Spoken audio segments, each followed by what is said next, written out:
Soft rain on tin roof, faint wind chimes far away. I need you to listen close, because I've never told this whole thing start to finish to anyone. Not my wife, not the priest, not even the therapist who finally stopped taking my calls. This happened in the summer of 2009, out on my grandparents' farm in Dark County, Ohio. 3 miles of corn in every direction and one blinking red light in town. The kind of place where the stars feel too close and the dark feels hungry. My Lola, my grandma from my mom's side, was born in Cebu, Philippines. She came to the States in '71, married my grandpa, and never really talked about the old country except in whispers. But every summer when I was a kid, she'd tell me one story, always the same warning, always in the dark.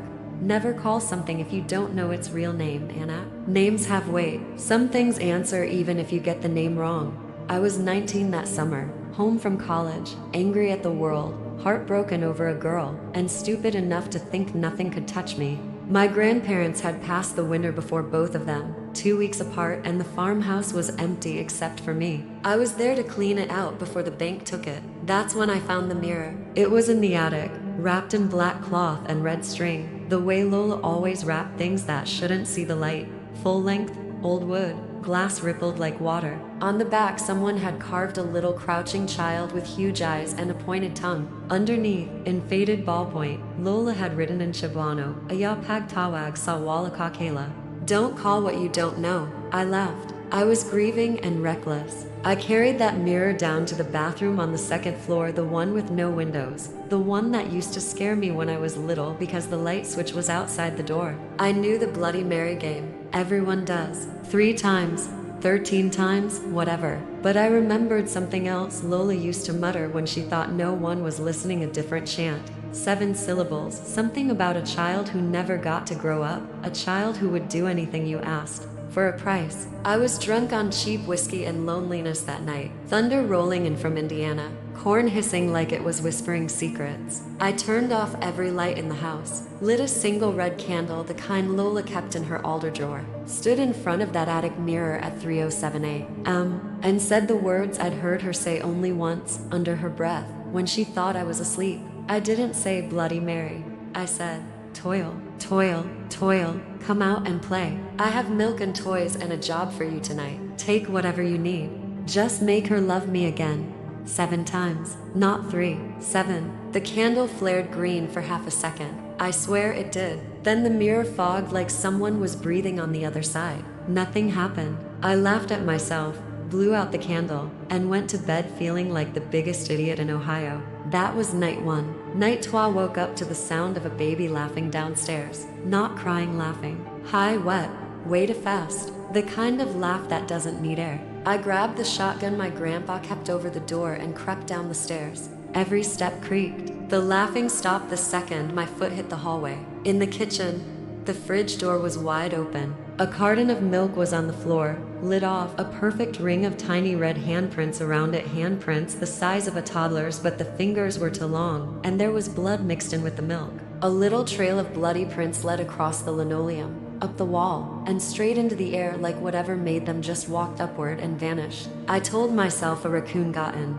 I bleached the floor until my eyes burned. Night 4th, girlfriend, I wanted back Emily. She texted me for the first time in months. Just one line. I keep dreaming about a little boy standing at the foot of my bed. He says you owe him. I drove to her apartment in Dayton at 2 a.m. She wouldn't open the door, but I heard her crying through it. She whispered, "There's blood under my fingernails, Chris." I woke up scratching at my stomach and there was blood. I've never sleepwalked in my life.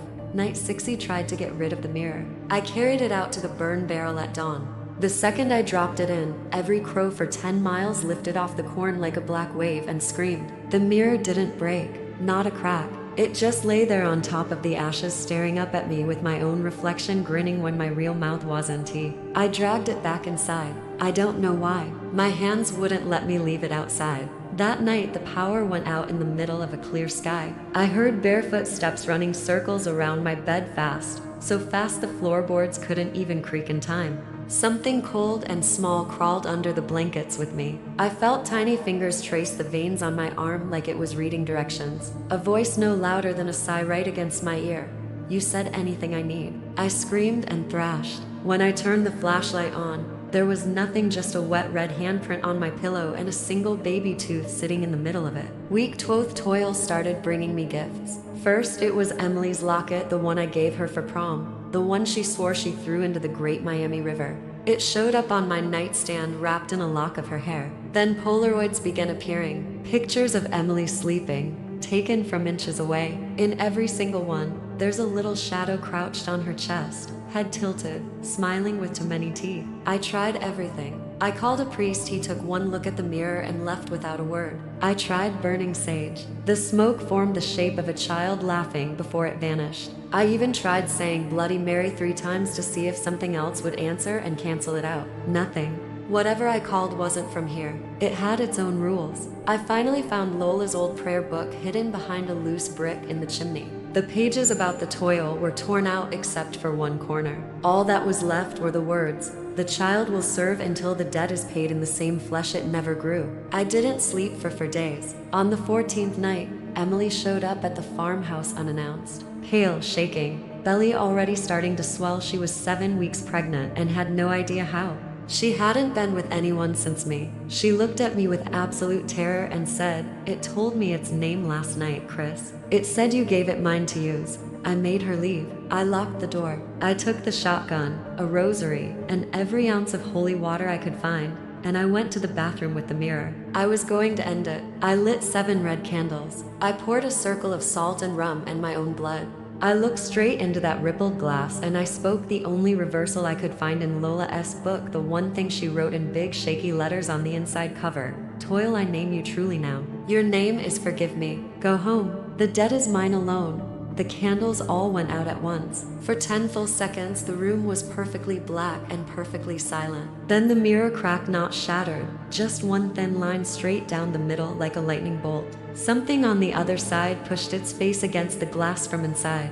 A child, bald, skin gray-green, eyes huge and milky, mouth sewn shut with red thread that was slowly unraveling. It pressed a tiny hand against the crack, and it smiled. The crack sealed itself, the candles were lit, and the thing spoke with Emily's voice coming from my own mouth. "Too late, Daddy." Long pause, only rain and wind. Emily had the baby 2 days later, miscarried in her bathtub. The doctors said it looked like something had chewed its way out. They found one tiny tooth embedded in the placenta. I sold the farm. I burned everything I could. The mirror wouldn't burn. I buried it at a crossroads at 3 a.m. with a stake through the glass and a mouthful of salt. 16 years later, last week, my daughter came home from kindergarten. She's 5, red hair like her mom. She handed me a drawing, a stick figure family, me, her mom, her, and a little gray child holding my hand. She said, "He followed me home from school, Daddy. He says you still owe him milk." I don't sleep anymore. If you're watching this in Ohio, or anywhere the corn grows tall, and you find an old mirror wrapped in black cloth and red string, walk away. Some debts don't die when you do. They just wait for your children to grow big enough to pay. Screen fades to black, only the sound of a child laughing far away in the corn end. Don't forget to subscribe and ring that notification bell. We upload fresh, original horror stories daily, and you won't want to miss what's coming next.